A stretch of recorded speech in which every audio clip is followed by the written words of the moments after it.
Welcome back to On Tessel's video series for new teachers. With every video, you learn a new skill that you can apply immediately to your teaching. Today, we'll be talking about how you can use the internet in your classroom. All over the world, schools are offering their students access to the internet, and classrooms have internet connections and projectors. So how do we, as language teachers, harness the growing power of the internet as a learning and communication tool? That's the subject of this video. Before we're finished, you'll have lots of ideas of how to use the internet in your English language classes, regardless of whom or what you're teaching. In today's video, we'll be discussing why it's important to use the web to teach language, some great websites that you can use to introduce new content to your language class, a specific type of learning called task-based learning and how the internet fits into that, and finally, some free online applications that you can use for your classrooms immediately. These days, it's hard to justify not using the internet in your language classroom. Here are some of the reasons why this is the case. The internet provides endless quantities of authentic language resources. It allows you to bring the world inside your classroom. Internet materials like videos, forums, and news sites are fun, rich, and dynamic in ways that textbooks so often are not. Teaching students while they use the web provides opportunities for more independent learning to happen when class is over. You're giving them skills that they can use forever. I'm going to take the next few minutes to tell you about a few internet sites that I have been using in my teaching for a number of years. The first is Tedcom, which you may well be familiar with. I've been using TED a lot for its excellent format. TED.com contains a number of short and entertaining lectures on a variety of topics. You'll be able to find something on that website that's of interest to pretty much everyone. What you may not have thought of about TED is that it provides translations and transcripts for most of its lectures in many, many different languages. This can be a great way for your students to work on accuracy, listening, reading, and writing at home if they're able to access the videos from home.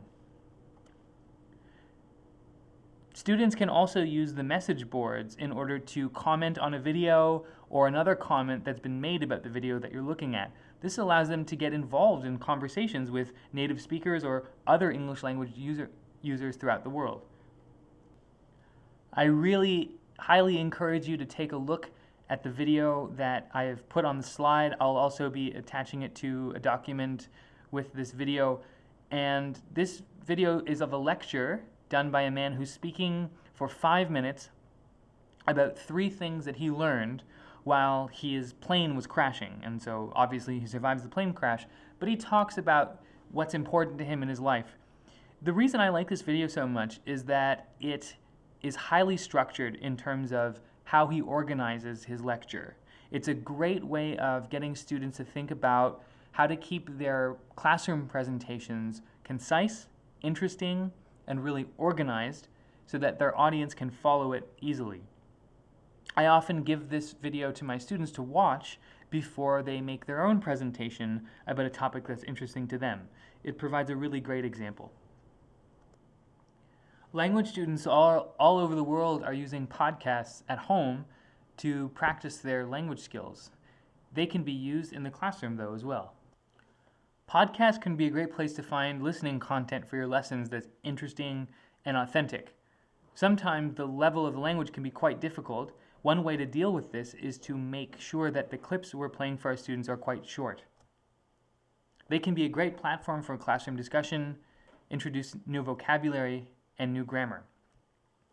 An example of a great podcast that I've used in my ESL classes comes from the podcast called This American Life, and this episode in particular is about the experience that Americans have living in China. This can be a great topic for discussion if you're teaching in China. It can also be a great topic for discussion if your students are studying abroad and they can relate their experience of living wherever they're living to the experience of some of the people speaking about their experience in the podcast.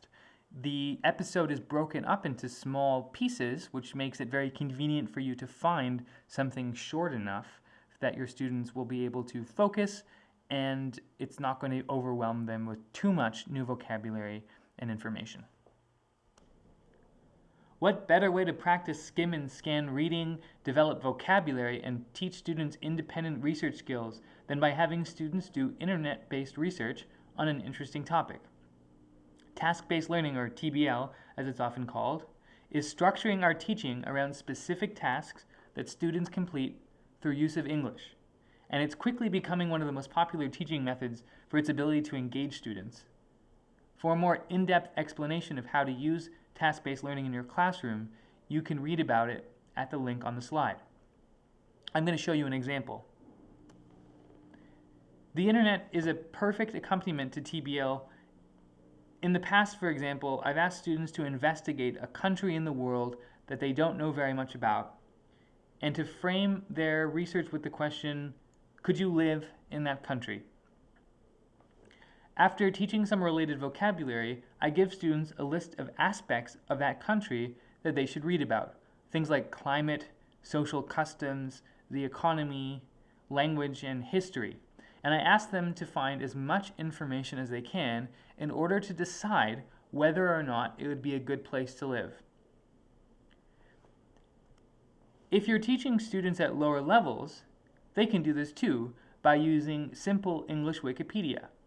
There they can find excellent and authentic information in language that they can understand that will help them complete this task. There's a great number of free software applications that are accessible online that help people learn, communicate, and share their knowledge. Here are some examples. I use the website SpiderScribe to have students create online mind maps that can look really great and can include links to audio, video, and other parts of the web. I've used a website called Dippity to create collectively an interactive timeline. I've used the website Prezi and introduced it to many students who prefer its design and utility capabilities over that of PowerPoint in making presentations. Websites like WordPress and Tumblr and also Pinterest have made it really easy to set up beautiful looking and user-friendly communities that students can use to extend their learning beyond class hours. They can be places where they can post homework, ideas, and share interesting things that they find. By posting their writing or photos on blogs, students can see each other's work and learn from them. As their teacher, you can use these blogs as open repositories for assignments to give out homework and, with the class's permission, do open evaluation and feedback so that students can learn from each other's work. Finally, the website Moodle is kind of like Facebook for the classroom environment, where students can share lots of things, there can be great discussion, it can be used inside and outside of class. To review, make sure that when you're using the internet, you're providing clear instructions for students, timelines, and deadlines. The internet, as you know, can be a distracting place, so it's really important that students are using their time on it efficiently. It's really, really important that you make sure that technology is working before class starts. We all know that technology fails sometimes, so it's important that we have a plan B in that case. Students expect to do a lot of communicating when they come to their classes, so make sure that you're not sitting students in front of computers and having them work independently all of the time. Build in group work and pair work to your internet-based activities so that students are communicating throughout their work on projects. Finally, be sure to support students through the learning process. Make time in the middle of and at the end of activities for discussion and give students the chance to ask questions. Thanks for joining us for this presentation on how to use internet in your classroom. Look for more videos from OnTESOL on how to improve your teaching. Happy teaching and see you next time.